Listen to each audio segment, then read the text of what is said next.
Welcome back to the Spotlight DMV, where we shine a light on the people and programs making an impact right here in Prince George's County and across the DMV.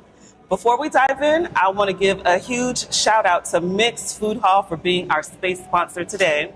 Thank you for supporting local storytelling and creating a space where conversations like these can happen. Now, on to today's guest.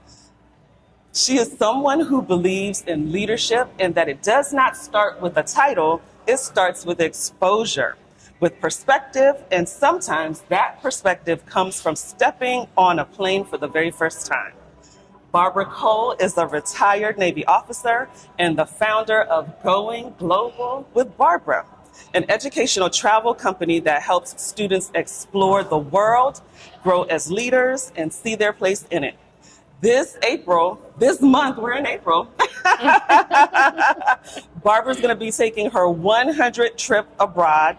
And today we're going to be talking about how she got here with her students' experience and why global exposure is such a game changer, especially for young people of color.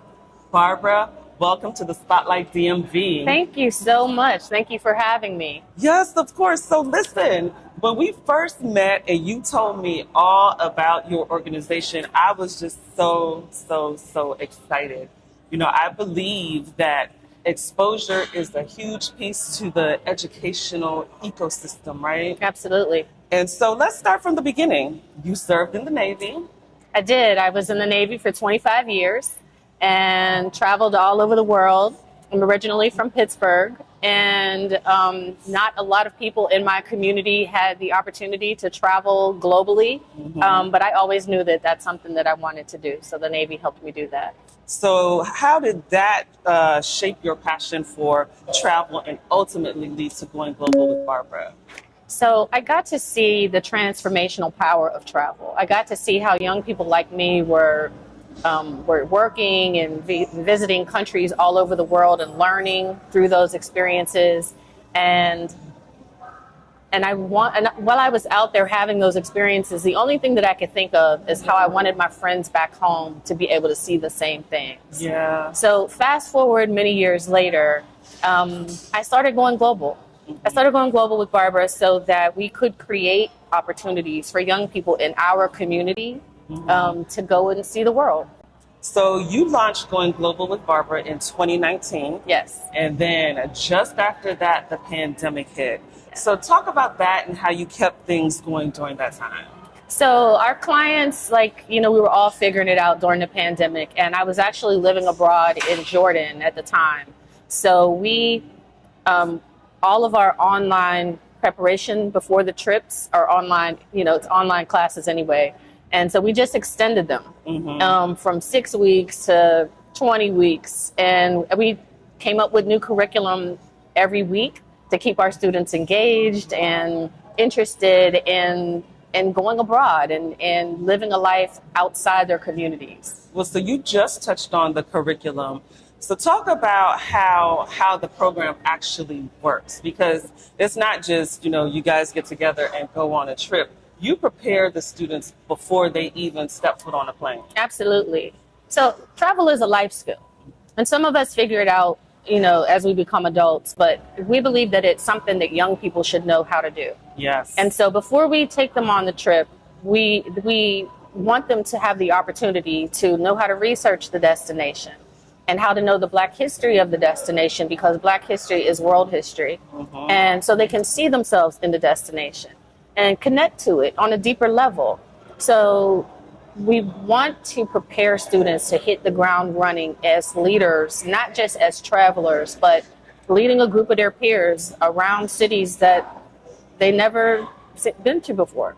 I love that. And I think that is so important. I was talking to one of the parents earlier before we started recording, and, she was telling me about an experience with her son, and it made me think about when I first started traveling by myself. And I was already an adult at that time.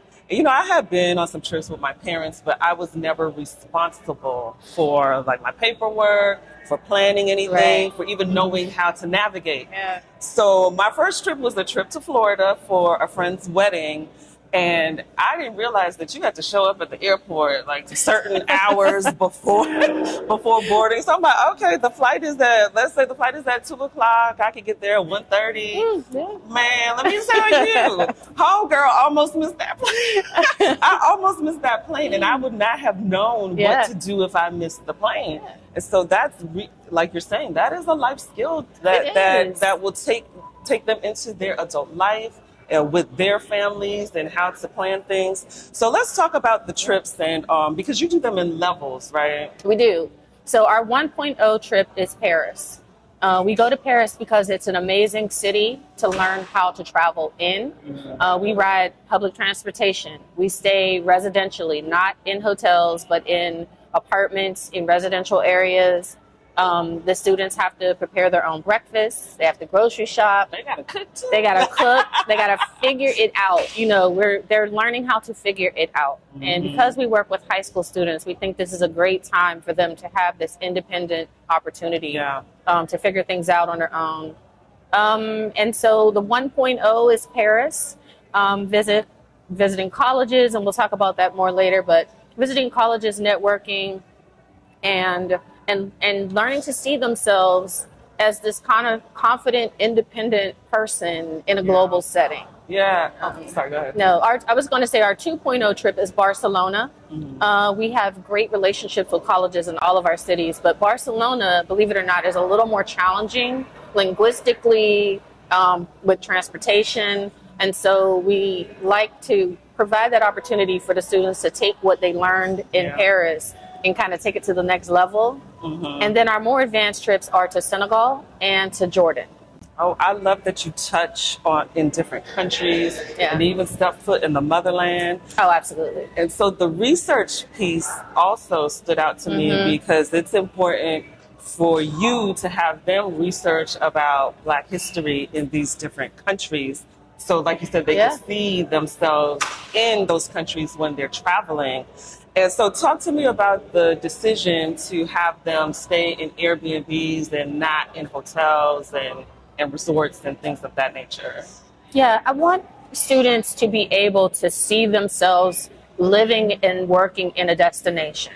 What would it look like if you lived in Paris, if you were a student here? So that's why we visit colleges and they network with students who look like them. We've met students from Prince George's County in Paris. Oh, wow. We've met students from Prince George's County in Barcelona.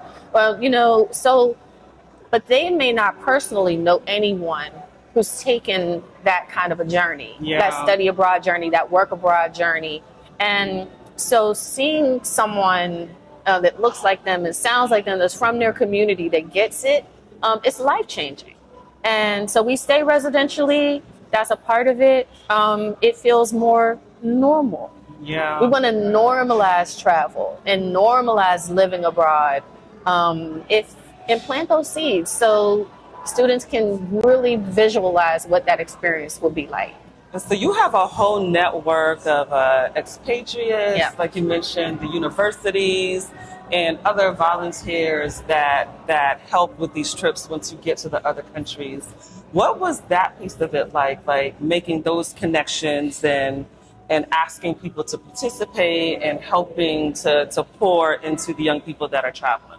Absolutely. So we partnered with the Wells International Foundation and Dr. Monique Wells. She's also the owner and founder of one of Paris's oldest Black history tour companies, Entree to Black Paris. We partnered with her years ago and shared our vision for what going global could be. And she came alongside us and said, absolutely, we should work together. And she opened up her Rolodex, which is extensive to us.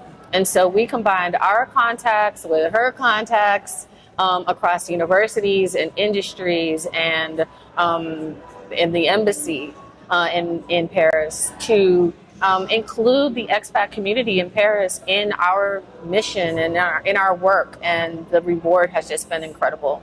I love that. You know, I'm in a lot of us right now, we're in a space where we are making those connections to be able to collaborate and Yeah. make movements on our own. Things here are not too stable. Like, we don't know what's going to happen. Yeah. And so what I love is that there are organizations like yours and like the ones that you're connected to that are opening doors, not just for us, but then those for us that are coming after us. Absolutely. Yeah. Absolutely. And there's a large community of Black expats in Paris and has always been for many, many years. We just might personally not know that, but we want our students to know that. Yeah, so what has been the shift you have seen in some of your students? Because that's the biggest testimony, right? Right. We have these programs and it is a wonderful program. And of course, us as adults, we can see that. But what have you seen in the young people that, keeps pressing you on to say, you know what, this is working and I have to keep going? Yeah, it never gets old, Rose. Seeing that spark in our students, they just light up. At the end of the day, when they've been the day leaders for the day and they've moved a group of their peers on and off the metro all around Paris, doing these challenging things, at the end of the day, we come together for, our kind of closeout session for the day. And sometimes that session's at the base of the Eiffel Tower, and watching our young people sit there while their peers tell them what a great job they did and pour into them and lift them up. In those moments, that tower might be lit up, but it's the spark in our students, the light in our students, it outshines it all. So we love that. It changes the way they see themselves. Yeah. And we know what's possible for our young people, but sometimes we have to take them out of the environment that they're in, take them to a new space, a new place, so that those seeds can breathe, that possibility can breathe in them. And we just love it so much. It never, ever gets old. I love that. And that is what is important, to give them that confidence, to know that they can achieve the things that they set out to achieve. I was actually listening to Jay Shetty's podcast, and he had the creator of a payment system. I cannot remember her name, but she was talking about the household that she grew up in and the way that her parents poured into her from such a young age that her mind never thought that she could not achieve the things that she set out to achieve. And so at 26, when she wanted to break into fintech and, she didn't really see a way because the companies that she was working for, the boys, all boys club kind of thing, right? And so her dad was like, well, just start your own. And she's like, you know what? You're right. And she did it and turned it into $1 billion company. And so these are the seeds that you are planting into our young people, that they have the confidence to be able to do anything that they set out to. Absolutely. And that's the confidence that I grew up with. I grew up with a mom who traveled, who was a journalist and a writer and believed that she could. She could do whatever she put her mind to, and she imparted that to my sister and I, and that's exactly what we've done. I joined the Navy in the 80s. It was not very diverse, racially or gender-wise, in terms of the fields that I worked in. So any opportunity that I wanted, I had to really fight for that and show up for myself in that way. So it's one thing, we do that in one way when we're young, but then as we get older and we begin to really think about what's our purpose, I've come into understanding that really this is the work that, we really want to do, is helping young people and imparting to them that same level of empowerment. Love it. And then I know that it is the young people that are going through the curriculum, doing the research, planning the trips. But I'm quite sure that it also has an impact at on their home life with the parents. So what is that like, navigating with their parents? We kind of talked about parents maybe being anxious. What is the feedback you have gotten from parents? Yeah, see the parents when we do our calls on Zoom, and sometimes we're getting into, you know, the content where we're learning, you know, the students are learning, and we see the parents kind of peeking around in the background because they're fascinated too. Last week we just taught a session on African American influences and intersections with Parisian food and cooking, and we taught our students that James Hemings, the younger brother of Sally Hemings, who was enslaved by Thomas Jefferson, is the father of mac and cheese. Oh, Thomas wow. Jefferson took James Heming to Paris in the 1700s, and he learned to make mac and cheese and made it his own, changed the recipe, and then brought it back to the United States. Wow. Well, not only did our students not know that, but their parents didn't know that. Yeah. You know, and so it was just really exciting, and we get a lot of positive feedback from the parents about the learning and the curriculum, as well as the students. Yeah. So I know that you've helped parents learn how to fundraise, because I'm sure these trips are not free. Right.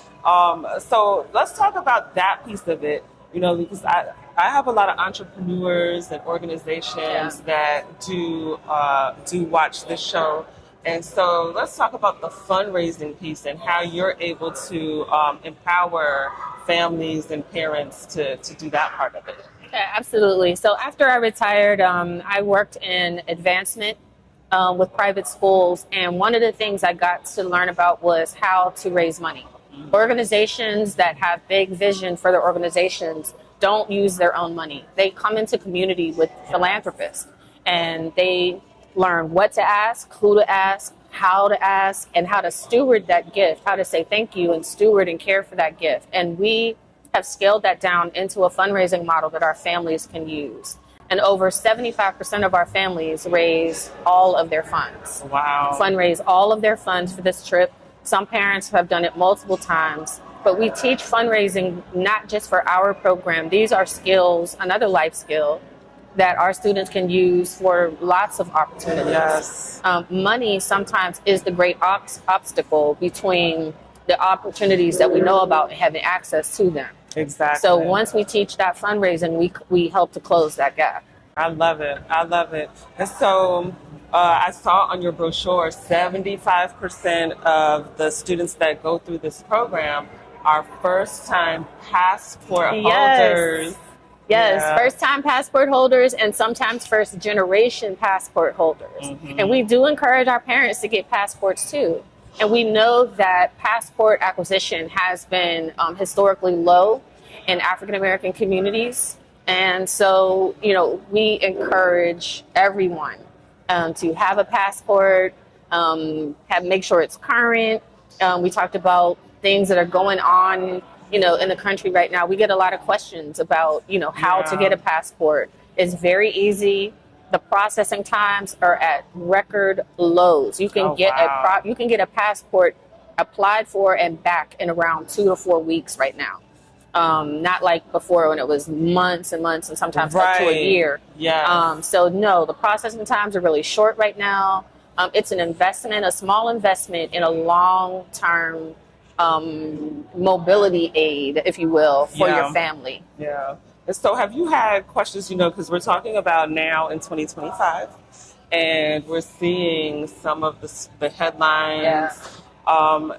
Have there been any questions that have come up about that, about traveling internationally, and any concerns there? Yeah, we do get questions. People are right to be concerned, but what we can speak to is our experience. And, you know, we stay in touch with the expats in the communities that we visit abroad, and we take the temperature, how are things, and they say it's fine.